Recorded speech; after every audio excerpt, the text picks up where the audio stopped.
ಚಾಲುಕ್ಯರು ಕ್ರಿಸ್ತಶಕ 6ರಿಂದ 12ನೇ ಶತಮಾನದವರೆಗೆ ದಕ್ಷಿಣ ಭಾರತವನ್ನು ಆಳಿದ ಪ್ರಮುಖ ರಾಜವಂಶ. ಕ್ರಿಸ್ತಶಕ 550ರಲ್ಲಿ ಮೊದಲನೇ ಪುಲಕೇಶಿಯಿಂದ ಬಾದಾಮಿ ಸ್ಥಾಪಿತ ಆಯಿತು ಅಂತ ಇತಿಹಾಸ ಹೇಳುತ್ತೆ. ಪುಲಕೇಶಿಯು ಅತ್ಯಂತ ಪ್ರಭಾವಶಾಲಿಯಾಗಿದ್ದು ಹರ್ಷವರ್ಧನನನ್ನ ಸೋಲಿಸಿರ್ತಾನೆ. ವಿಕ್ರಮಾದಿತ್ಯ 6 ಚಾಲುಕ್ಯ ವಿಕ್ರಮ ಯುಗವನ್ನ ಆರಂಭಿಸಿ ಕಲ್ಯಾಣಿ ಚಾಲುಕ್ಯರ ಶ್ರೇಷ್ಠ ದೊರೆ ಆಗ್ತಾನೆ.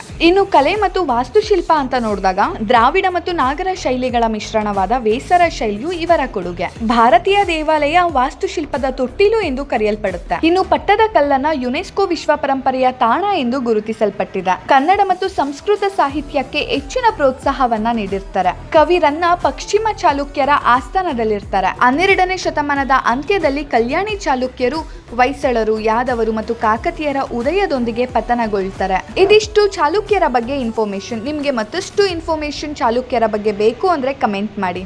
ವಿಡಿಯೋ ಇಷ್ಟ ಆಗಿದ್ರೆ ಲೈಕ್, ಶೇರ್, ಕಮೆಂಟ್ ಮಾಡಿ ಹಾಗೂ ಸಬ್ಸ್ಕ್ರೈಬ್ ಮಾಡೋದನ್ನ ಮರಿಬೇಡಿ. ನೀವು ಒಂದು